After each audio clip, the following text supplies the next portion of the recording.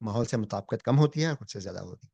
तो जिन अफ़राद की माहौल से मुताबिकत ज़्यादा होती है, वो अगली नस्ल ज़्यादा कामयाबी से पैदा करते हैं और उन्हीं की नस्ल आगे चलती है। इसलिए हर नौ में वक़्त के साथ-साथ एक तो तब्दीली आती रहती है और दूसरा उस नौ में माहौल से मुताबिकत बढ़ती जाती है।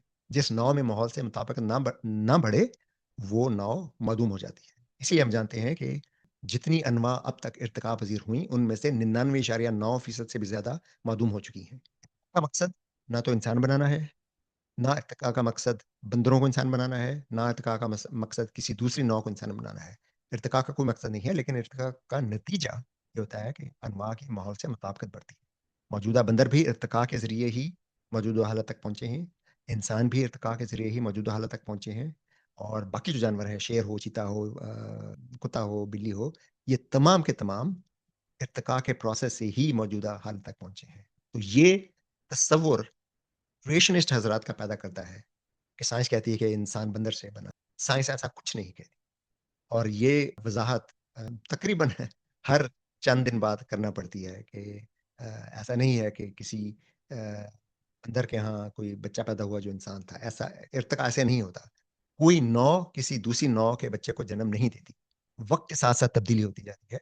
तो इंसान और चिंपैंज़ी, मौजूदा चिंपैंज़ी जो है, तकरीबन 7, 8, 9 मिलियन साल पहले इनके अजदाद कोई मुश्तरका नौ थी जो अब इस दुनिया में नहीं है।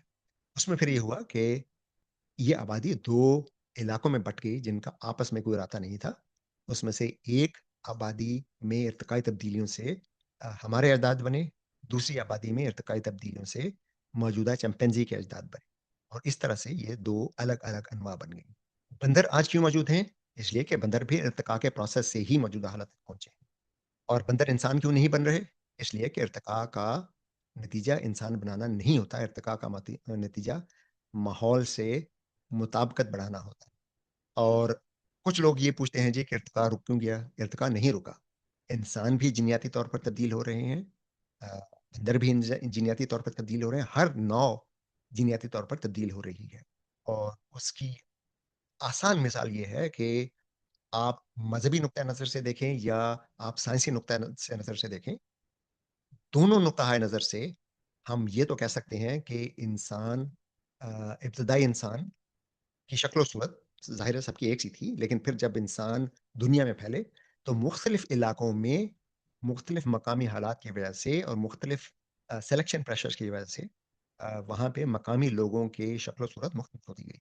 आज अफ्रीका में रहने वाले इंसानों की शक्ल सूरत है, यूरोप में जो इंसान रहते हैं उनकी शक्ल सूरत मुख्तलिफ है, बरसगरी में जो रहते हैं उनकी शक्ल सूरत मुख्तलिफ है, जो मशरकी एशिया में रहते हैं जैसे चीन है, वियतनाम है, उन लोगों की शक्लें मुख्तलिफ हैं। तो मुख्तलिफ इलाकों में रहने वाले इंसानों की शक्लें वक़्त के साथ-साथ मुख्तलिफ हो गई हैं, जो इस बात का सबूत है कि वक़्त के साथ-साथ जीनियाती तब्दीलियाँ होती रहती हैं। ये तब्दीलियाँ इंसानों में भी होती हैं, जानवरों में भी होती हैं। हमें इंसानों और जो चिंपैंज़ी हैं, उनके अजदाद के मुश्तरका होने के बहुत से शवाहद मौजूद हैं। उस बारे में साइंस की दुनिया के अलग से वीडियोज़ मौजूद हैं। वो आप देखिए, उसमें ये तफ़सील मिल जाएगी। तो अगले सवाल की तरफ चलते हैं। अगला सवाल है मारवी भट्ट साहबा का, और इनका सवाल ये है कि इंसान में शदीद किस्म की टेंशन हो, हाथ-पाँव काँपने लगते हैं, तो इसके क्या नतीजे होते हैं?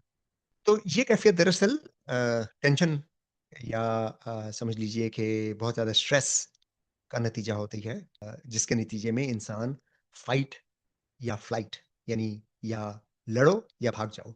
तो अगर आप जानवरों में देखें, तो अगर उन्हें कोई खतरा महसूस हो, तो उनका पहला रद्द-ए-अमल होता है भाग जाना। इसे कहते हैं फ़्लाइट। फ़्लाइट का मतलब उड़ना नहीं है, फ़्लाइट का मतलब वहाँ से रफू-चक्कर हो जाना। और अगर जानवर के पास भागने का मौका ना हो या जानवर को ये एहसास हो कि वो इस खतरे का मुकाबला करके जीत सकता है, तो फिर जानवर लड़ाई करता है, यानी वो फाइट का रिस्पॉन्स होता है। दोनों सूरतों में बहुत ज़्यादा एनर्जी की ज़रूरत होती है, इसलिए जिस्म उस भागने या लड़ने के लिए तैयार होता है, तो हमारा दौरान खून अंदरूनी अज़ा से कम हो जाता है और मसल्स की तरफ ज़्यादा हो जाता है। इसके अलावा जिसमें स्ट्रेस हार्मोन्स ज़्यादा हो जाते हैं, और स्ट्रेस हार्मोन अगर एक हद से बढ़ जाएँ तो उसका नतीजा ये होता है कि मेटाबॉलिज़्म मसल्स में इतना ज़्यादा बढ़ जाता है कि उससे फिर हाथ-पाँव काँपने लगते हैं। लेकिन दिल की धड़कन का तेज़ हो जाना या साँस का तेज़ हो जाना, ये असल में तैयारी होती है फ़ाइट या फ़्लाइट की। दिल की धड़कन तेज़ होती है तो ज़ाहिर है मसल्स को खून ज़्यादा मिलता है। साँस तेज़ होता है तो खून में ऑक्सीजन ज़्यादा आती है, जिससे मसल को ऑक्सीजन ज़्यादा मिलती है और एनर्जी ज़्यादा होती है। ये जिसमें हमारे जो असाबी निज़ाम है, उसमें सिम्पैथेटिक नर्वस सिस्टम होता है, उसके फ़आल हो जाने की वजह से होता है। जैसे मुख्तलिफ़ किस्म के ख़ारिज होते हैं, क्या कहते हैं इन्हें? हार्मोन्स, हार्मोन्स ख़ारिज होते हैं। मसलन एड्रेनालिन है, जो ख़ास तौर पे स्ट्रेस की सूरत में ख़ारिज होता है, या जब हम एक्सरसाइज़ करते हैं, वर्जिश करते हैं, तो उसमें ख़ारिज होता है। या कोर्टिसोल है, जो अ, ख़ास तौर पे स्ट्रेस हार्मोन होता है, और इससे ये स्ट्रेस ये हार्मोन जब खून में ज़्यादा होते हैं, तो दिल की धड़कन तेज़ हो जाती है, ब्लड प्रेशर ज़्यादा हो जाता है। जितने भी हमने अभी बात की थी, वो इस वजह से होती हैं। अगर ये हालत कभी-कभी हो, जैसे मैंने अर्ज़ किया था कि जानवरों में अगर उन्हें खतरा महसूस हो, जैसे कोई बड़ा जानवर आ गया है, तो फ़ौरन भागने की कोशिश करते हैं। अगर भागने की का मौका ना हो, तो फिर वो लड़ने को तैयार हो जाते हैं। तो ऐसा अगर कभी-कभार हो, तो इसका कोई मुस्तकिल नुकसान नहीं होता है। लेकिन अगर टेंशन मुस्तकिल हालत में हो, खतरे की जो खतरे का एहसास है मुस्तकिल हालत में हो, ये जो हार्मोन्स हैं, एड्रेनालिन टाइप के, ये फिर नुकसान देते हैं। और हमें इंसानों को शहरों में रहने से, और जो ख़ास तौर पर जदीद तर्ज़ ज़िंदगी है, जिसमें मिसाल के तौर पर अगर आप मोटरसाइकिल पर हैं, सड़क पर जा रहे हैं, या कार कोई ड्राइव कर रहे हैं और आपके इर्द-गिर्द ट्रैफ़िक का हंगामा है, कोई हॉर्न दे रहा है, कोई आपको अचानक आगे आ गया है, तो ये हर वक़्त की जो स्ट्रेस है, ये हर वक़्त वो फ़ाइट और फ्लाइट रिस्पॉन्स में जिस्म को रखती है। इसका बहुत नुकसान। तो अ, हमें कोशिश करना चाहिए कि हर वक़्त हमारा जिस्म फ़ाइट या फ्लाइट के रिस्पॉन्स में ना हो। उसके लिए हमें टेंशन्स को कम से कम रखने की ज़रूरत है। वर्ज़िश करने की ज़रूरत है। वर्ज़िश से जिस्म थोड़ा बहुत स्ट्रेस का आदी हो जाता है और फिर वो हर वक़्त फ़ाइट या फ़्लाइट रिस्पॉन्स के लिए है। उसके अलावा अगर हम नींद पूरी करें तो उससे स्ट्रेस कम रहता है। ये सब करने के बावजूद हमें बार-बार शदीद कँपकपी हो और पैनिक अटैक्स हों, तो साँस रुकने लगे, सीने में दर्द हो, जो कि टेंशन की वज़ह से हो सकता है, तो फिर ज़ाहिर है हमें फिर डॉक्टर से मशवरा करना चाहिए कि ये चीज़ें किसी और मसले की इलामतें तो नहीं हैं। स्ट्रेस कम करने के लिए बहुत जो एक स्टैंडर्ड तरीका है कि अगर आप बैठ जाएँ या लेट जाएँ, आँखें बंद कर लें, गहरे-गहरे साँस की मशक करें, पानी पिएँ, तो उससे स्ट्रेस कम होता है। हल्की चहलकदमी करें, उससे स्ट्रेस कम होता है। ख़ास तौर पे जो आँखें बंद करके और तवज्जो अपनी साँसों पे मरकूज़ करके लंबी-लंबी साँस लेना और साँस को थोड़ी देर रोक के रखना, उससे ये टेंशन जो है या एहसास टेंशन का ये बहुत कम हो जाता है। अच्छा जी, अगला सवाल है अम, मोहम्मद नोमान साहब। इन्होंने ग़ालिबन अपना शहर का नाम नहीं लिखा और इनका सवाल है कि वाइजर में जो डिस्क रखी वाइजर ज़ाहिर है वो एक खलाई जहाज़ है, वाइजर 1 व वाइजर 2 जो हमने नासा ने भेजे थे। अ, तो उनका सवाल मैं पूरी तरह समझ नहीं पाया लेकिन शायद ये है कि अगर वो वाइजर में जो डिस्क रखी है जिसमें ज़मीन और इंसानों से मुताल्लिक़ कुछ इन्फॉर्मेशन है, वो अगर किसी एलियन के हाथ में लग जाए तो वो कैसे पढ़ेंगे? शायद ये सवाल है उनका। तो ये बात दुरुस्त है कि वाइजर 1 और वाइजर 2 दोनों जो कि ये 1977 में ये दोनों हवाई जहाज़ लॉन्च किए गए थे। अब ये निज़ाम शमसी से किसी हद तक निकल चुके हैं और ये बिल्कुल अब नाक की सीध में चले जा रहे हैं। इन दोनों में एक गोल्डन डिस्क रखी गई है जिसे वॉयेजर गोल्डन डिस्क कहते हैं। तो उसमें कुछ तस्वीरें हैं, कुछ ज़मीन की आवाज़ें ऑडियो की शक्ल में हैं। इसमें कुछ मौसीकी है जिसमें बरसगीरी की मौसीकी भी है थोड़ी बहुत और उसके अलावा कुछ साइंसी जो हमें मालूमात हैं, उनका ज़िक्र है। सवाल ये है कि ये क्यों रखी गई? ये जो आइडिया था वॉयेजर में ये डिस्क रखने का, ये कार्ल सेगन का था और इसका मकसद एलियंस को इन्फॉर्मेशन पहुँचाना नहीं था क्योंकि ये सबको यानी जो कम से कम जो साइंस से वाकिफ़ है उन्हें इल्म है कि इस बात का इम्कान वर्चुअली सिफ़र है कि ये जहाज़ किसी एलियन के हाथ लगेंगे। ये दरअसल एक तरह से आप समझ लीजिए कि पॉपुलैरिटी ड्राइव थी कि पूरी दुनिया से जो इन्फॉर्मेशन इकट्ठी की गई, म्यूज़िक इकट्ठा किया गया, तो वो एक सेंस थी कि तमाम दुनिया जो है वो इकट्ठी है, वो इंसान सब जो है एक से हैं और अ ये थोड़ी बहुत कोशिश की गई थी कि इसमें ऐसी इन्फॉर्मेशन हो कि बिलफ़र्ज़ अगर ये किसी के हाथ लगे, तो वो ये जान सकें कि ये इसको चलाना कैसे है। उसके साथ हिदायत दर्ज की गई थी।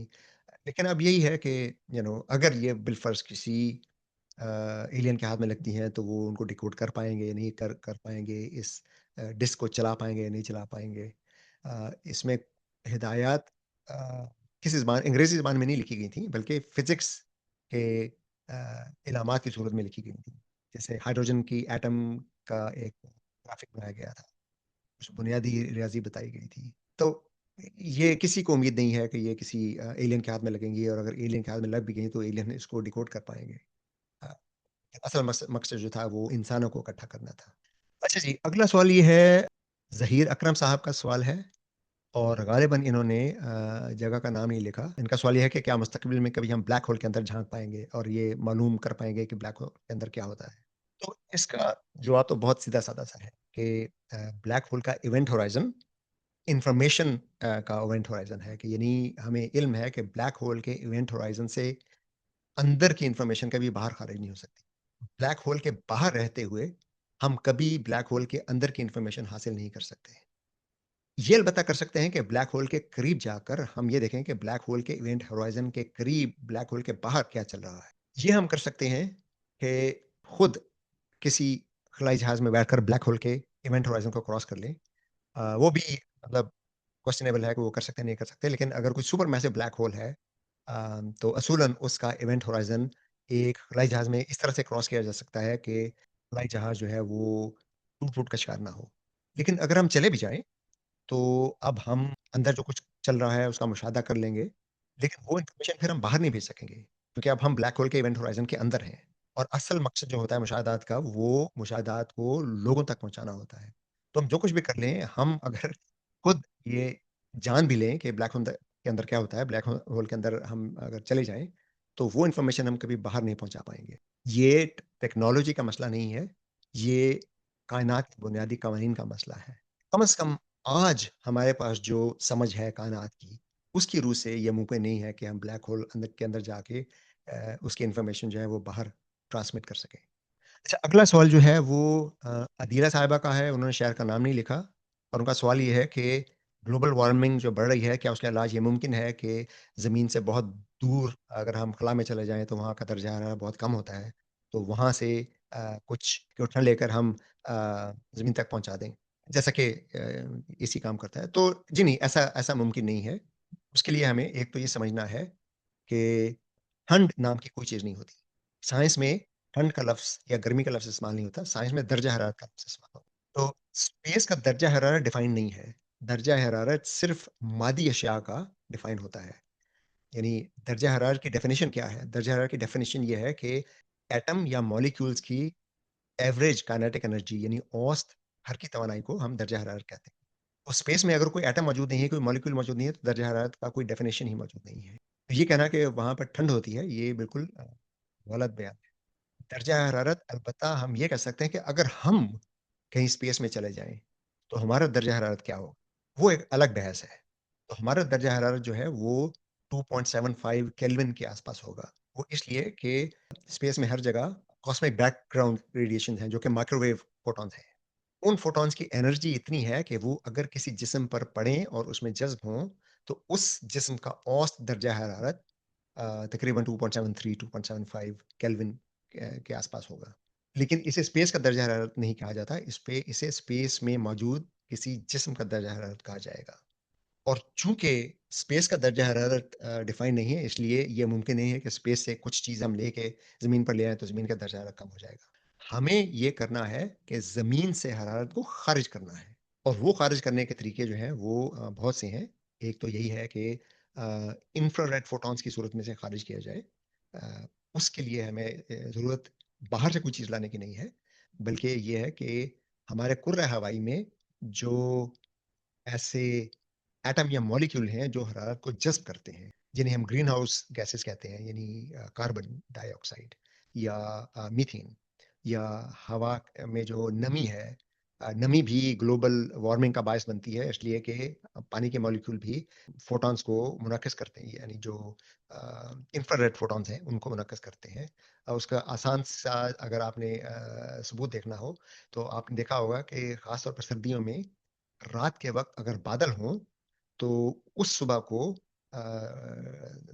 टेम्परेचर कुछ ज़्यादा होता है और अगर बादल ना हो, मतलब साफ़ हो, तो दर्जा हरारत कम होता है। उसकी वजह यही है कि अगर रात के वक़्त ज़ाहिर है ज़मीन दिन भर तो गर्म होती है सूरज की शुआओं की वजह से। रात को जब सूरज की शुआएँ नहीं होती, तो ज़मीन अपनी हरारत इंफ्रारेड फोटॉन्स की सूरत में ख़ारिज करती है और वो उनके अखराज की वजह से ज़मीन का सतह का दर्जा हरारत कम हो जाता है सुबह के वक़्त। अगर बादल हों, तो बादलों से ये फोटॉन्स, इंफ्रारेड फोटॉन्स मुनक्किस होके वापस ज़मीन की तरफ आ जाते हैं। इसलिए बादल अगर हों, तो उस दिन दर्जा हरारत कुछ ज़्यादा होता है, जिसे हम कहते हैं कि सर्दी कुछ कम है। तो ग्लोबल वार्मिंग कम करने के लिए बाहर से कुछ लाने की ज़रूरत नहीं। कुर्रा हवाई में जो ग्रीन हाउस मॉलिक्यूल्स हैं, उनको कम करने की ज़रूरत है और उसके बहुत से तरीके हैं, वो एक अलग बहस है।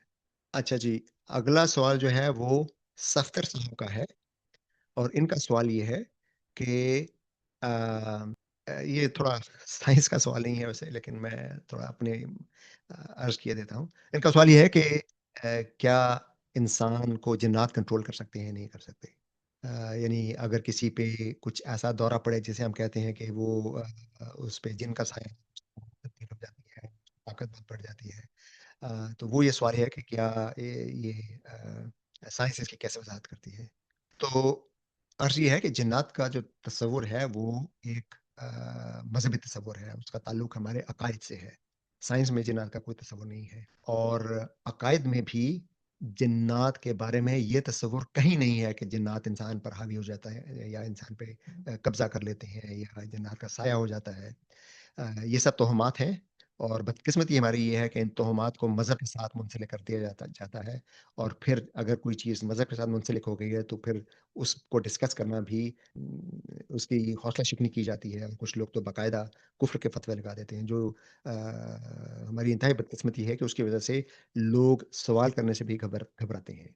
तो ये रवैया तो ज़ाहिर है कि ये गैर इल्मी रवैया है कि किसी सवाल की बुनियाद पर किसी पर इस्लाम की मुखालफत का या मज़हब की मुखालफत का इल्ज़ाम लगा दिया जाए।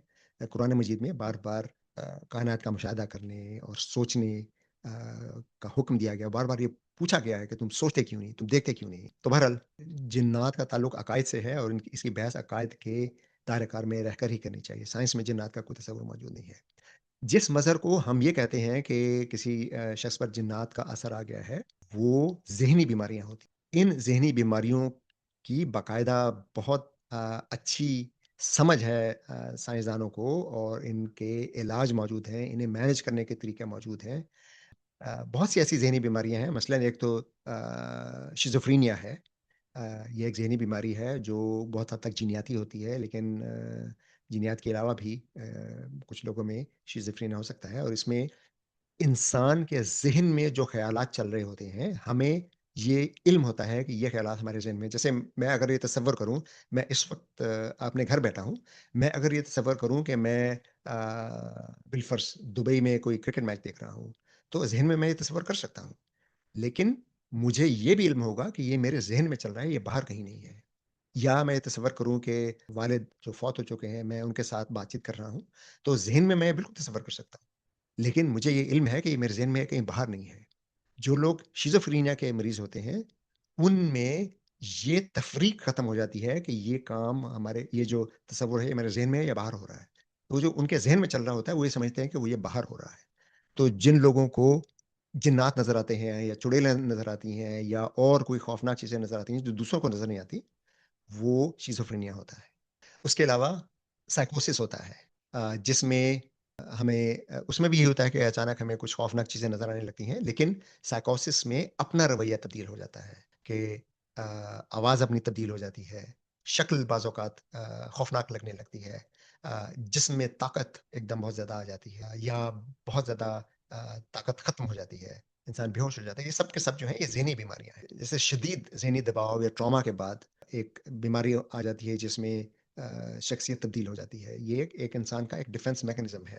आवाज़ बंद हो जाना, आवाज़ का तब्दील हो जाना, ख़ास तौर पर मर्दाना आवाज़ का ज़नाना बन जाना या ज़नाना आवाज़ का मर्दाना बन जाना ये इन्हीं बीमारियों का नतीजा होता है। तो आवाज़ की जहाँ तक बात है तो आपको इल्म है कि आवाज़ का ताल्लुक फ्रीक्वेंसी से होता है और फ्रीक्वेंसी इंसानी आवाज़ की फ्रीक्वेंसी हमारा जो लिरिक्स है या वॉइस बॉक्स है जिसे हम अपनी आवाज़ पैदा करने का आला कहते हैं, उसमें जो फ़ोल्ड्स होती हैं उनके थरथराने से आवाज़ पैदा होती है।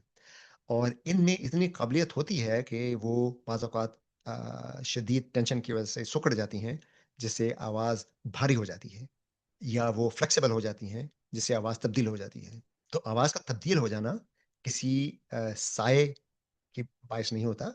एक शदीद टेंशन या ज़हनी बीमारी या इसकी और बहुत सी वजूहात हो सकती हैं। जिस तरह पैनिक अटैक है या एंग्ज़ायटी अटैक है, जिसमें एड्रेनालिन बहुत ज़्यादा बढ़ जाता है, उससे मसल्स टाइट हो जाते हैं और जो हमारे नखरे के मसल्स हैं, वो भी टाइट हो जाते हैं, उससे आवाज़ की टोन बदल जाती है। तो ऐसे बहुत सी तबाही तब्दीलियाँ हैं, जिनकी वजह से आवाज़ तब्दील हो सकती है। इसके अलावा मिर्गी में ये तमाम तजुर्बात होती हैं। मिर्गी में ख़ास तौर पे जो टेम्पोरल लोब एपिलेप्सी होती है, यानी वो मिर्गी जो दिमाग के इस हिस्से में किसी गैर मामूली फायरिंग की वजह से पैदा होने लगती है।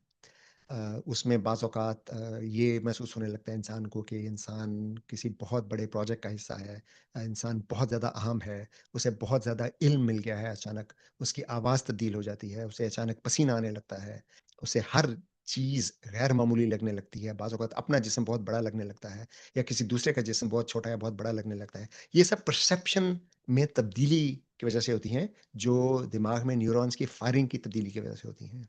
अब ये तो तबई वजूहात हैं, लेकिन जिन लोगों को इल्म नहीं होता, वो जब ऐसी चीज़ों को देखते हैं, तो उसकी इंटरप्रिटेशन फिर वो अपनी जो बचपन की जो उन्होंने सुना है, ये जो हमारे या किसी भी मुआशरे में जो तसव्वुरात होते हैं, जो हम बचपन से सुनते हैं, उनकी रोशनी में फिर हम इन मज़ाहिर की वज़ाहत करने की कोशिश करते हैं। तो वो हमारे यहाँ चूँकि जिन्नात का कॉन्सेप्ट है, इसलिए हमें ये लगता है कि ये जिन्नात के कब्ज़े की वज़ह से है। अब इस पे जैसे मैंने पहले अर्ज़ किया था ज़्यादा बात करना मुनासिब नहीं है क्योंकि असल में ये मज़हबी सब्जेक्ट है, लेकिन जब ये किसी शख्स पे साये की या कब्ज़े की बात आती है, तो ये एक ज़हनी बीमारी है, तो वो फिर साइंस का दायरा-कार उसमें आता है। तो चलिए आगे चलते हैं। सेरा अलवी कराची से, उनका सवाल ये है कि वहाँ जो मौजूद मैग्नेट होते हैं, वो मुझे पता नहीं कि वो मैग्नेट किस चीज़ के सेंस में ले रही हैं। ये जो हमारे रेफ्रिजरेटर पे मैग्नेट लगे होते हैं, इनकी बात कर रही हैं या कोई बहुत ताकतवर मैग्नेट जो मेडिकल डिवाइसेज़ में होते हैं, बाज़ औक़ात जैसे एमआरआई की में होते हैं, उनकी बात कर रही हैं। लेकिन सवाल इनका ये है कि ये मैग्नेट जिस्म पर असर कर सकते हैं या नहीं कर सकते। तो एक तो बात याद रखने की ये है कि मैग्नेट असल में या जो मैग्नेटिज़्म है, मक़नातीसी जो है, ये इलेक्ट्रोमैग्नेटिज़्म एक जो बुनियादी फ़ोर्स है, उसका मज़हर है। यानी इलेक्ट्रिसिटी और मैग्नेटिज़्म दोनों एक साथ हैं, एक ही सिक्के के दो रुख हैं। तो हमारे जिस्म में, खून में आयरन होता है बहुत कम है, यानी वो ऐसा नहीं है कि हम लोहे की कीलें बना लें उस आयरन से। लेकिन आयरन होता है ख़ास तौर पे जो खून में जो सुर्ख़ हैं, ये सुर्ख़ जो हैं, ये आयरन की वज़ह से इसका रंग सुर्ख़ होता है। तो हमारे खून में आयरन मौजूद है जो मैग्नेट यानी आयरन का जो मॉलिक्यूल है, एटम है, वो मक़नातीसियत का असर कबूल करता है। लेकिन आम जो मैग्नेट हैं, जो हमारे जैसे मक़नातीस अगर हमारे फ्रिज पे लगा हुआ है या हमारे घर में छोटे-मोटे मक़नातीस हैं उनसे कोई फ़र्क नहीं पड़ता। दूसरी बात ये है कि इलेक्ट्रिसिटी जहाँ पे हो, ख़ास तौर पे जहाँ इलेक्ट्रिक करंट में तब्दीली आ रही हो, तो वहाँ से भी मक़नातीसी फ़ील्ड पैदा होता है और जहाँ पे मक़नातीसी फ़ील्ड तब्दील हो रहा हो, वहाँ पे इलेक्ट्रिक करंट पैदा होता है, राइट? हमारा असाबी निज़ाम, हमारा दिमाग, न्यूरॉन्स की फायरिंग जो है वो इलेक्ट्रिक होती है और उस पर भी मक़नातीस का असर हो सकता है। लेकिन वो असर भी आम मक़नातीस से नहीं होता। लेकिन जब हम एमआरआई की बात करते हैं, तो एमआरआई में जो मक़नातीस होता है, एमआरआई की जो मशीन है, उसमें मक़नातीस बहुत ताकतवर होता है। या फिर एक टेक्नोलॉजी है जिसे ट्रांस कैरेनियल मैग्नेटिक इंडक्शन शायद कहते हैं। उसमें दिमाग के किसी हिस्से में न्यूरॉन्स के फायरिंग के पैटर्न को तब्दील करने के लिए सिर्फ़ उस हिस्से पर एक मक़नातीसी फ़ील्ड अप्लाई किया जाता है। तो ये है कि उससे मक़नातीसी फ़ील्ड इतना स्ट्रॉन्ग होता है कि उससे उस हिस्से में जो न्यूरॉन्स फायर कर रहे हैं, उनकी फायरिंग का पैटर्न तब्दील हो जाता है। तो बाज़ औक़ात बहुत शदीद ज़हनी अमराज़ के इलाज के लिए या उनको मैनेज करने के लिए ट्रांसक्रैनियल मैग्नेटिक इंडक्शन इस्तेमाल होती है। इस तरह इलेक्ट्रिक करंट भी इस्तेमाल होता है। सो कन्वल्सिव थेरेपी कहते हैं।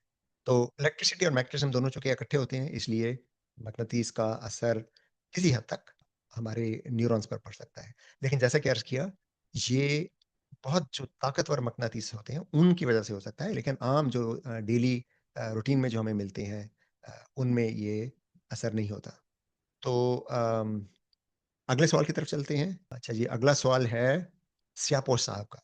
तो उनका सवाल भी काफ़ी मबहम और बहुत जनरल सा है। उन्होंने कहा जी कि मुझे ये समझ नहीं आती कि एटम क्या है? इसका कोई ख़ाका ज़हन-नशीं करा दें। तो एटम का तो ये है कि किसी भी अनसर का जो छोटे से छोटा बुनियादी ज़र्रा या ज़र्रा जिसमें उस अनसर की ख़ुसूसियत पाई जाए, उसे एटम कहते हैं। तो अब हमें पता है कि जैसे हम ऑक्सीजन के एटम की बात करें तो उसमें इलेक्ट्रॉन, प्रोटॉन न्यूट्रॉन होते हैं। लेकिन अ, जो ऑक्सीजन का एटम है, वो कायनात में कहीं भी हो, उसकी ख़ुसूसियात बिल्कुल एक सी होंगी। इसी तरह हाइड्रोजन का एटम है, उसमें 1 इलेक्ट्रॉन और 1 प्रोटॉन होता है। तो कायनात में कहीं भी हाइड्रोजन का एटम हो, तो उसकी ख़ुसूसियात वही होंगी जो ज़मीन पर हाइड्रोजन की होती हैं। इस तरह लोहा है, सोना है, चाँदी है, यूरेनियम है, पीतल है, आप कोई भी आंसर ले लें कायनात में कहीं भी उसका जो छोटे से छोटा ज़र्रा है, उसमें उसकी ख़ुसूसियात बिल्कुल एक सी होगी। अब हमें पता है कि जैसे मैंने पहले अर्ज़ किया था कि एटम के अंदर एक न्यूक्लियस होता है, जिसमें प्रोटॉन्स और न्यूट्रॉन होते हैं। ये बहुत ही छोटा होता है और उसके इर्द-गिर्द फिर इलेक्ट्रॉन होते हैं, जो मुख्तलिफ ऑर्बिटल्स में होते हैं। तो एटम का साइज़ इतना छोटा है कि इसे हम देख नहीं सकते। अगर कोई शख्स ये कहता है कि उसने एटम देखा है, तो वो फिर ये शायद गलतफ़हमी है या सोशल मीडिया पे बाज़ औक़ात ये कहा जाता है ये कि एटम की तस्वीर है। एटम की तस्वीर नहीं होती। एटम की जिस तरह हम मैंने कई दफ़ा पहले भी अर्ज़ किया है कि हम अपनी जो कहकशां है, मिल्की वे कहकशां, उसकी तस्वीर नहीं बना सकते, उसकी हम ग्राफ़िक बना सकते हैं। यानी उसके मुतालिक डाटा इकट्ठा करके उससे हम ग्राफ़िक बना सकते हैं कंप्यूटर की मदद से। उसे बाज़ औक़ात लोग तस्वीर कह देते हैं, लेकिन वो तस्वीर नहीं होती, वो ग्राफ़िक होता है, जो यानी कंप्यूटर से बनाया जाता है। इसी तरह एटम की हम तस्वीर नहीं बना सकते, एटम का ग्राफ़िक बना सकते हैं, एटम के बारे में डाटा इकट्ठा करके। अब उसके बाद आपको ये खुद स्टडी करना है, इसलिए कि ये तसव्वुर थोड़ा-सा मुश्किल है समझने के लिए। लेकिन अगर आप फ़िज़िक्स या केमिस्ट्री की बुनियादी फ़िज़िक्स या बुनियादी केमिस्ट्री की कोई कोई भी किताब उठाएँ, तो उसमें आपको ये तफ़सील मिल जाएगी। मरकज़े में जो प्रोटॉन्स होते हैं, वो पॉज़िटिव चार्ज होते हैं, उसके इर्द-गिर्द जो इलेक्ट्रॉन होते हैं, वो नेगेटिव चार्ज होते हैं। जैसे मैंने पहले अर्ज़ किया था कि मुख्तलिफ़ अनासिर में एटम जो तश्कील है, उसमें प्रोटॉन्स और न्यूट्रॉन की तादाद मुख्तलिफ़ होती है। अगर 1 प्रोटॉन है, तो वो हाइड्रोजन है, अगर 2 प्रोटॉन है, तो वो हीलियम है, इसी तरह मुख्तलिफ़ अनासर में प्रोटॉन की तादाद मुख्तलिफ़ होती है। अब ये सवाल है, ये भी थोड़ा-सा अ, मुकम्मल तौर पर साइंस का सवाल तो नहीं है, लेकिन फिर भी इस पर बहस कर लेते हैं। इन साहब ने अपना नाम नहीं बताया, सिर्फ़ एन फ़े बताया है और वो ये बताया कि मुल्तान से हैं और उनका ये है कि कुछ उनके अज़ीज़ हैं, जिनके घर में अचानक कपड़ों को आग लग जाती है और कभी अक्स में रखे हों या कहीं लटका के रखे हों, तो कपड़ों में आग लग जाती है। तो अक्सर हमारे यहाँ इस चीज़ को भी जिन्नात के साथ मुंसलिक किया जाता है।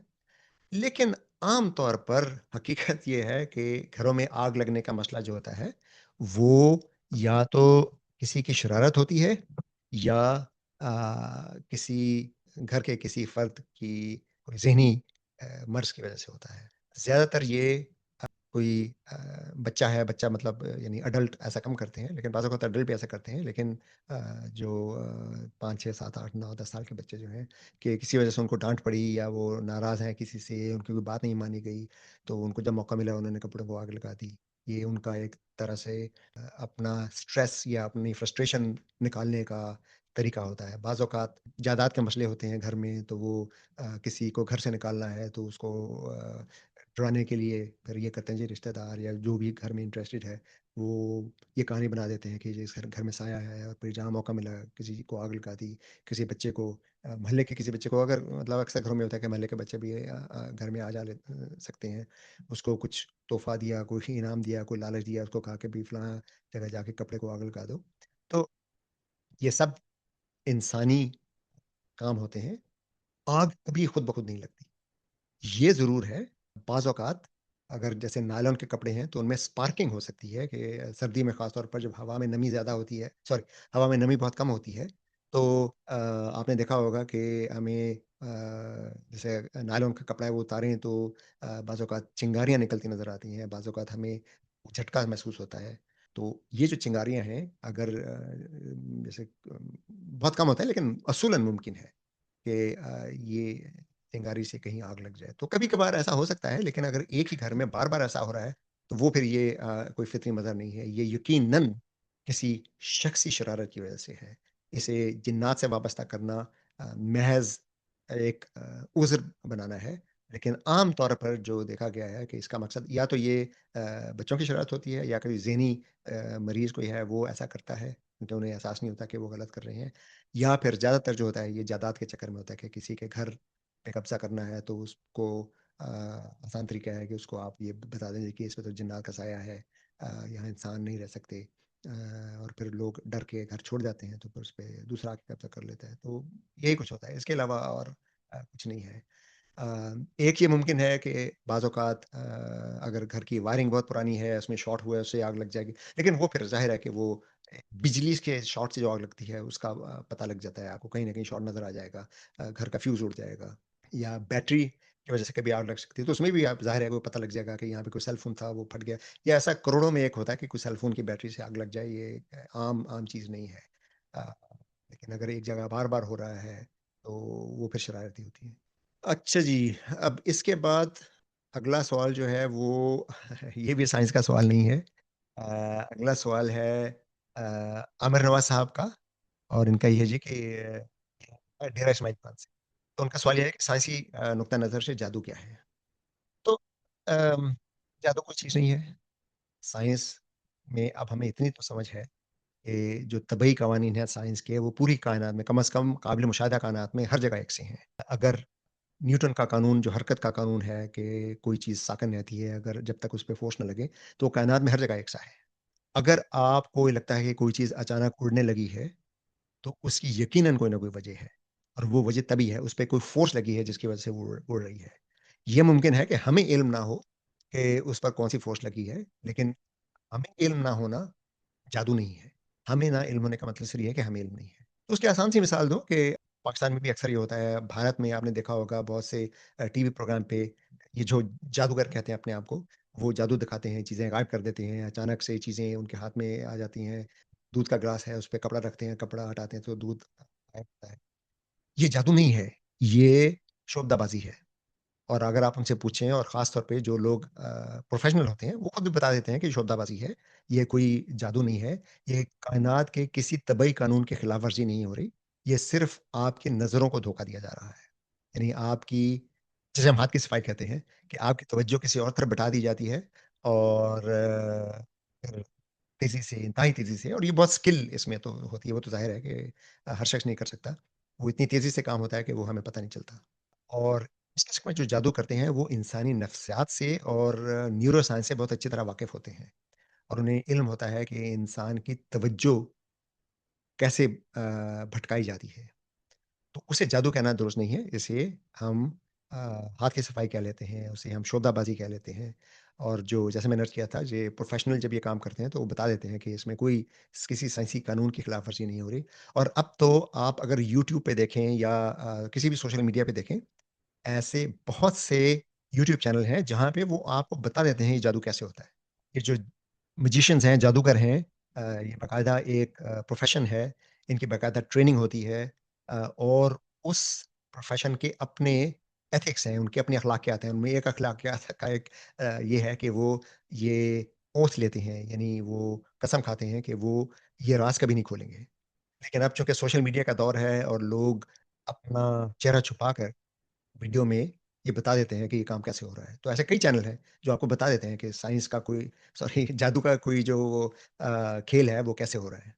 तो बाज़ औक़ात जादू में केमिस्ट्री इस्तेमाल होती है, यानी जब अचानक किसी जगह आग लग जाती है या कहीं आग नहीं है, वहाँ धुआँ निकल रहा है या आग लग रही है लेकिन कुछ जल नहीं रहा, तो ये तो केमिस्ट्री होती है सीधी-सीधी। बाकी का जादू जो है वो सिर्फ़ और सिर्फ़ धोखेबाज़ी है, उसमें ऐसा कुछ नहीं है। वो इंसान की अपनी तोहमात होती हैं।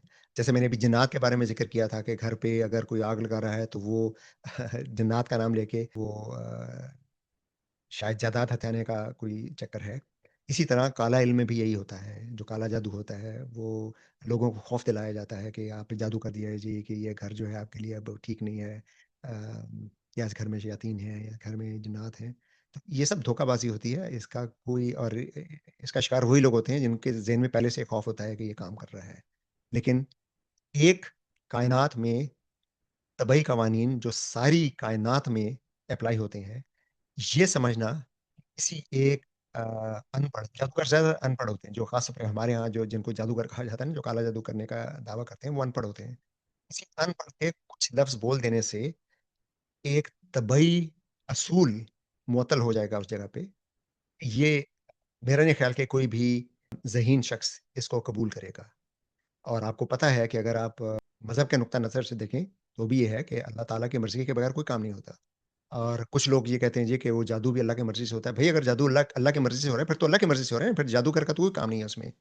और अगर कोई शख़्स ये दावा करता है कि जादूगर के जादू के वो अल्फ़ाज़ बोल देने से या किसी तावीज़ में कुछ लिख देने से अल्लाह ताला ने अपना अपना फ़ैसला बदल दिया है, तो अल्लाह ताला अपना फ़ैसला किसी के लिए नहीं बदलता।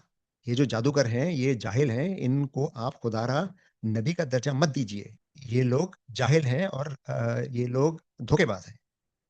इनकी चालों को समझिए, इनसे मरऊब होकर और ख़ास तौर पर लोग मज़हब का नाम लेकर फिर हमें ब्लैकमेल करते हैं और ये कहते हैं जी कि अगर आपने इनकार कर दिया तो आप काफ़िर हो गए हैं। ऐसा कुछ नहीं है। अल्लाह की मर्ज़ी सिर्फ़ अल्लाह की मर्ज़ी है। वो जादूगर के कुछ कर देने से वो अल्लाह की मर्ज़ी तब्दील नहीं हो जाती।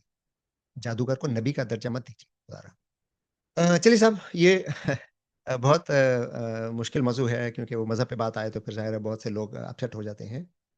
तो आगे चलते हैं। अगला सवाल जो है वो मारवी भट्ट साहब का है। इन्होंने सवाल किया है कि पैनिक अटैक के बारे में कुछ ज़रूर बताइएगा। तो ये भी बहुत ब्रॉड सवाल है, इसका तो पूरी किताबें लिखी जा सकती हैं, लेकिन मुख्तसरन ये अर्ज कर देता हूँ कि अचानक किसी वजह से खौफतारी हो जाए या घबराहट हो जाए, इसे हम पैनिक अटैक कहते हैं। और पैनिक पैनिक अभी जो हमने बात की थी जादू की और जिन्नात की, ये पैनिक अटैक का भी उससे ताल्लुक है कि बाज़ औक़ात पैनिक अटैक को भी जिन्नात का साया कह दिया जाता है। अ, पैनिक अटैक अचानक होता है और बेसिकली ये स्ट्रेस की वजह से होता है, और स्ट्रेस की वजह से जो स्ट्रेस हार्मोन्स हैं, कोर्टिसोल है या एड्रेनालिन है, नॉर एड्रेनालिन है, इनकी मिकदार एकदम बहुत ज़्यादा बढ़ जाती है। उससे बाज़ औक़ात ये लगता है कि इंसान को दिल का दौरा पड़ रहा है या वो मरने वाला है या उसका साँस बंद हो रहा है, या अचानक सीने में दर्द होने लगता है, या अचानक ताकत ख़त्म हो जाती है और इंसान को ऐसा लगता है कि उन्हें ढाल हो रहा है। बाज़ औक़ात लोग गिर जाते हैं, अपने बेहोशी का एहसास होने लगता है। बाज़ औक़ात उन्हें ये एहसास होने लगता है कि उन्हें अपने ऊपर कंट्रोल नहीं है। उन्हें बाज़ औक़ात डिल्यूज़न्स होने लगते हैं, जो पहले मैंने बात की थी कि साइकोसिस जैसे होता है, उसमें डिल्यूज़न्स होती हैं, या शिज़ोफ्रेनिया है, उसमें डिल्यूज़न्स होती हैं कि आपके ज़हन में जो कुछ चल रहा है, आपको लगता है वो बाहर चल रहा है। बाज़ औक़ात पैनिक अटैक से भी ऐसा होता है। तो बेसिकली यही है कि हमारा जिस्म अचानक किसी गैर महसूस या किसी इनविजिबल गैर मरई खतरे को महसूस करके फाइट और फ्लाइट रिस्पॉन्स पैदा करता है। ये है पैनिक अटैक। तो मतलब इसकी अब एक कोई वजह नहीं है, इसकी बहुत सारी वजूहात हो सकती हैं, लेकिन आम तौर पे ये होता है कि जिन लोगों में मुसलसल ज़हनी दबाव रहे या मुसलसल टेंशन रहे, गैर यकीनी की हालत रहे, जिनको माज़ी में को बहुत बड़ा ट्रॉमा हुआ हो, उन्हें ये पैनिक अटैक ज़्यादा होते हैं। और बाज़ औक़ात ऐसा होता है कि माज़ी में कोई ट्रॉमा हुआ, वो ट्रॉमा हमें याद नहीं है, लेकिन लाशऊरी तौर पर उसके असरात हमारे ज़हन में हैं, जो ये पैनिक अटैक्स पैदा करते हैं। तो अगर पैनिक पैनिक अटैक्स मुसलसल हो रहे हों, तो किसी माहिर की मदद लीजिए, किसी माहिर नफ्सियात से मशवरा कीजिए, साइकियाट्रिस्ट से मशवरा कीजिए, वो आपकी हिस्ट्री लेकर आपकी जो माज़ी है उसके बारे में जानकर वो कोई आपको दुरुस्त मशवरा देंगे। हो सकता है आपको कोई दवा तजवीज़ करें और उसके अलावा काउंसलिंग तजवीज़ करें। उसके अलावा दोस्तों के साथ, घर वालों के साथ आपके जो जिन पे आप लोगों को एतमाद है, उन लोग जिनके साथ आप खुल के बात कर सकते हैं। क्योंकि पैनिक अटैक का एक एक वजह ये भी होती है कि जिन लोगों के अंदर बहुत से जज़्बात दबे होते हैं, उन्हें पैटिक पैनिक अटैक ज़्यादा होता है। जज़्बात दबे होने का मतलब कि वो किसी से इज़हार नहीं कर पाते। तो कोई ना कोई आपके पास ऐसा शख्स होना चाहिए जो इस कदर काबिल एतमाद हो, आपका दोस्त हो, आपका भाई-बहन हो, आपके वालिदैन हों, आपका टीचर हो, कोई ना कोई ऐसा शख्स होना चाहिए जिसके साथ आप दिल की बात कर सकें। और आजकल तो ये थोड़ा आसान हो गया है कि अब आप एआई से अपने दिल की बात कर सकते हैं। तो अगर आपको ये खतरा है कि आप किसी से बात करेंगे तो बात बढ़ जाएगी या बात और बिगड़ जाएगी, तो तन्हाई में आप अपने सेल फ़ोन पर या अपने कंप्यूटर पर चैट जीपीटी या और भी कोई एआई है, उससे मशवरा कीजिए, उसको अपनी हालत तफ़सील से बताइए और उसको फिर ये अ, आप दीजिए कि इसके क्या-क्या मुमकिन हल हो सकते हैं।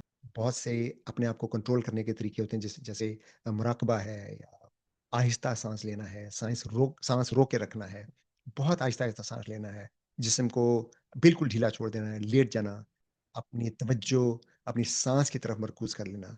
तो ये चीज़ें बाकायदा मदद देती हैं, क्योंकि ये हमारा जो पैरासिम्पैथेटिक नर्वस सिस्टम है, उसको फ़ाल करती हैं, जिससे ये पैनिक अटैक जो है ख़त्म हो जाता है।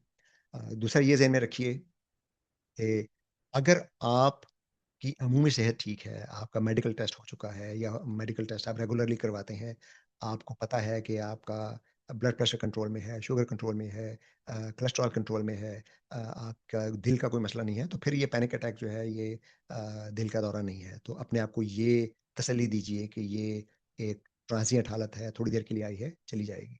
उसके अलावा फिर वर्जिश करें, अ वॉक करें यानी चहलकदमी करें।